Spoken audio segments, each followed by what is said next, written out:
ក្តៅៗហុយៗបបរគ្រឿងជាមួយនឹងប្រហិតថៃឆ្លាតគ្រាន់តែឃើញនឹងថាទំនងគួរឲ្យចង់ញ៉ាំក្តៅៗហុយៗបែបនេះអាកាសធាតុត្រជាក់ៗជាតិមកថាអូយជាតិដូចជាតិមែនតែនគ្រាន់តែបងប្អូនឃើញថាពុះគ្រុកៗអញ្ចឹងក៏ថាឃ្លានតែម្ដង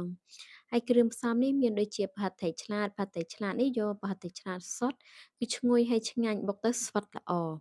យើងដាក់ជាមួយនឹងសាច់ជ្រូកជាប់ខ្លាញ់បន្តិចៗមកដើម្បីយកជាតិឲ្យកាន់តែឆ្ងាញ់ ហើយគ្រឿងសម្រាប់ដាក់ធ្វើ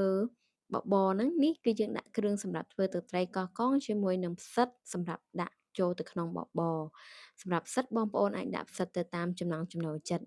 ហើយយើងបន្ថែមជាមួយនឹងសណ្តែកប្រុសទៀតមកបបរដាក់សណ្តែកប្រុសទៀតរឹតតែឆ្ងាញ់ជាដំបូងគឺយើងមកចាប់ផ្ដើមធ្វើទឹកត្រីកោះកុងយើងចាប់ផ្ដើមដាក់ខ្ទឹមដាក់ម្ទេសយើងបុកឲ្យម៉ត់បន្ទាប់មកយើងក៏ថែមគ្រឿងយើងមានដាក់អំបិល ជាមួយនឹងស្ករនៅពេលដែលយើងដាក់បែបនេះគឺយើងអត់ប្រើប៊ីចេងទេគឺទឹកត្រីរបស់យើងគឺវាជូរហើយឆ្ងាញ់ហើយលះតែម្ដង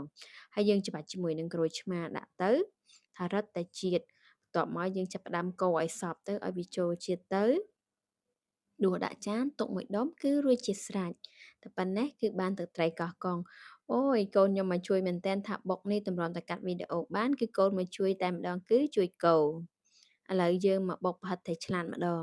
ប្រហិតត្រីឆ្លាតនេះគឺយើងយកមកយើងដាក់អំបិលបន្តិចស្ករបន្តិចហើយប៊ីចេងហើយនៅពេលដែលយើងដាក់គឺយើងរោយទៅលើសាច់ត្រីនឹងកុំដាក់ម្ដុំកាលណាតែដាក់ម្ដុំទៅបុកទៅវាអត់បែកទេប្រៃនៅម្ដុំស្ករនៅម្ដុំអីអញ្ចឹងយើងរោយវាទៅបន្ទាប់ពីយើងរោយអីហើយបុកចូលជាតិយើងអាចដាក់បោកជាមួយនឹងចានដែកបន្តិចទៀតnhưngខ្ញុំអត់បានថតឲ្យមើលទេ ឥឡូវដល់ពេលដែលយើងបុកម៉ត់អីម៉ត់ហើយយើងចាប់ផ្ដើមយកវាមកចៀនដាក់ខ្លាញ់ដាក់ខ្ទះអីហើយឲ្យក្តៅអីហើយទើបយើងដាក់ប្រហិតហ្នឹងដាក់តូចធំក៏ប៉ិតដាក់ធំទៅគឺយើងស្នុកពេលដែលយើងចៀនហើយយកមកហាន់ទៅវាបានប្រទះធំដោយសារតាទូចនេះគឺដាក់ទៅដើម្បីចៀននិងចង់ដឹងថាភ្លក់រសជាតិមិនដែរបានយើងស្នុកថែមគ្រឿងនៅក្នុងត្រីឆ្លាតរបស់យើងពេលយើងចៀនអាទូចហ្នឹងហើយយើងភ្លក់ទៅល្មមសមរម្យហើយអូខេអញ្ចឹងយើងដាក់ឯងធំទៅ បន្ទាប់ពីចៀនត្រីឆ្លាតឆ្អិនហើយគឺយើងចាប់ផ្ដើមយកមកហាន់ជាចំណិតហើយបន្ទាប់មកយើងចាប់ផ្ដើមដាក់ហាន់សាច់ជ្រូកនេះបងប្អូនហាន់វាជាចំណិតហើយហាន់ជាចង្វាមូលអញ្ចឹងនៅពេលដែលយើងដាក់ទៅគឺវាឃើញចំណិតល្អនៅពេលដែលធ្វើជាបបរ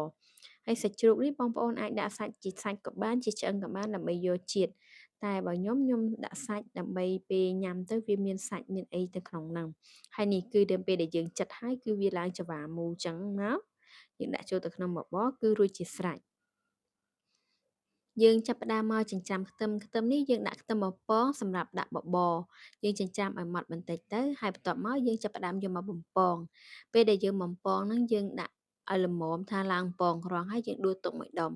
ហើយខ្លាញ់ដែលសល់ពីយើងបំពងហ្នឹងគឺយើងយកមកឆាអង្ករនៅពេលដែលយើងធ្វើបបរឆាអង្ករចឹងបបរវាមានរសជាតិឈ្ងុយហើយវាថា ដាក់ទៅវាធ្វើមិនចេញពងបង្គួយទេថាបបរវាពងបង្គួយទៅគឺថាអូយឆ្ងាញ់ជាតិមែនតែនកាលណាតែយើងអត់បានឆាទេពេលយើងដាក់បបរទៅជាតិអង្ករនេះវារាងរីកហើយឥឡូវនេះយើងចាប់ផ្ដើមមកដាំទឹកយើងដាំទឹកយើងមើលអាស្រ័យទៅលើបបរយើងតែយើងធ្វើតិចឬច្រើនអញ្ចឹងយើងលៃទឹកទៅតាមហ្នឹងហើយគ្រឿងសម្រាប់ដាក់បបរនេះមានឆៃពៅប្រៃមានដូចជាយូហឺហើយនិងបង្គាសម្រាប់ដាក់ទៅដើម្បីឲ្យវាចូលជាតិល្អពេលយើងធ្វើបបរទៅវាចេញជាតិពីហ្នឹង បន្ទាប់ពីថាពីទឹកពុះអីហើយយើងចាប់ផ្ដើមដាក់សាច់ចូលសាច់ដែលយើងបានហាន់ហ្នឹងគ្រាន់តែឃើញនឹងអូយគាត់ថាទំនងមែនតែនហើយបើពុកម៉ែបងប្អូនពេញចិត្តវីដេអូនេះសូមជួយ like share comment ហើយ subscribe Channel YouTube នេះខ្ញុំផងដើម្បីទទួលបានវីដេអូថ្មីៗជាច្រើនទៀតឥឡូវយើងចាប់ផ្ដើមថាទឹកពុះទឹកអីហើយសាច់រៀងពុះបានមកស្ទុះហើយយើងចាប់ផ្ដើមដាក់អង្ករចូលយើងដាក់អង្ករព្រោះអង្ករហ្នឹងក៏យើងត្រូវងាក់ឲ្យវាឡើងពងប្រគួយរីកដែរទើបបានឆ្អិនល្អកាលណាយើងដាក់អញ្ចឹងទៅវាគឺវាឆ្អិនតាណាគ្នាហើយលឿន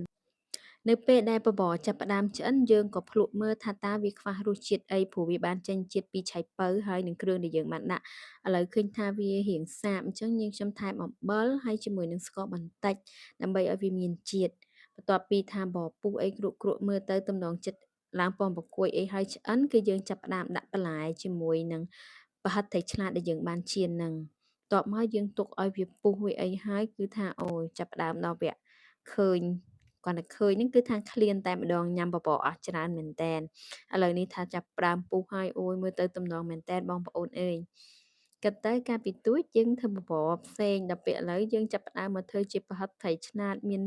អីផ្សេងៗដាក់ជាមួយបន្លែចឹងទៀតអូយឆ្ងាញ់កាលពីទូចមកដាក់អញ្ចឹងមកគឺខ្មុបតែម្ដង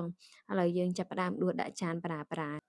បបរនេះធ្វើមួយឆ្នាំងធំតែម្ដងជាមួយនឹងសមាជិកគ្រួសារជិត10នាក់អញ្ចឹងទៅអូគឺល្មមតែម្ដងដួសដាក់ចានក្ដៅហុយៗថាគួរឲ្យចង់ហូបមែនតែនចាំមើលដល់ពេលយើងដាក់ចានអីហើយថាអូយរសជាតិឆ្ងាញ់បែបហ្នឹងគឺ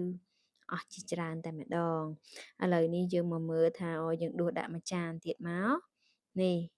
គ្រាន់តែឃើញហ្នឹងក៏ថាអូយទំនងមែនតែនបន្ថែមជាមួយនឹងជីនឹងអីមក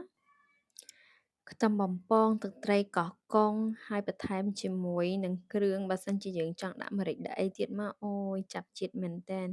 ឆ្ងាញ់សាហាវអរគុណ